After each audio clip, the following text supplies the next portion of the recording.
बिस्मिल्लाहिर्रहमानिर्रहीम। अस्सलामु अलैकुम। आज हम बात करेंगे अस्माए हुस्ना में से 7वें नंबर के नाम पर, और वो है अल-मुअमिनु। अल-मुअमिनु का माना है अमन देने वाला। तो बंदे की तरफ अगर मोमिन की निस्बत हो, उसका मतलब है ये अपनी तकज़ीब और इनकार से अल्लाह को अमन दे रहा है। इनकार नहीं करेगा, तकज़ीब नहीं करेगा, अल्लाह पर ईमान लाएगा, उसकी सारी तालीमात पर ईमान लाएगा।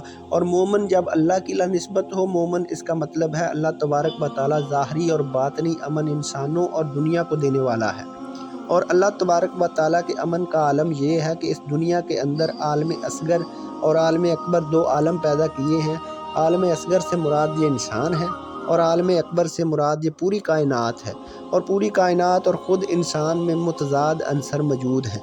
मुतज़ाद अंसर मौजूद होने के बावजूद भी इंसान दुनिया में अमन से रहता है। हालांकि दुनिया में आग भी है, पानी भी है, मिट्टी भी है, हवा भी है। अगर आग बिफर जाए तो अमन देने वाला कौन होगा? अल्लाह तबारक व तआला अमन देता है, जो हर चीज़ को अपने कायदे से रखता है। वो अल्लाह तबारक व तआला की ज़ात है। इसके फ़ज़ाइल व फ़वाइद में लिखा है कि अगर औलाद फर्मा बरदार नहीं है तो या मुअमिनु इस नाम के विर्द में बड़ी ताकत है। 313 मरतबा पढ़ कर या मुअमिनु दम करें, इंशाअल्लाह अल्लाह तबारक व तआला आपका मसला हल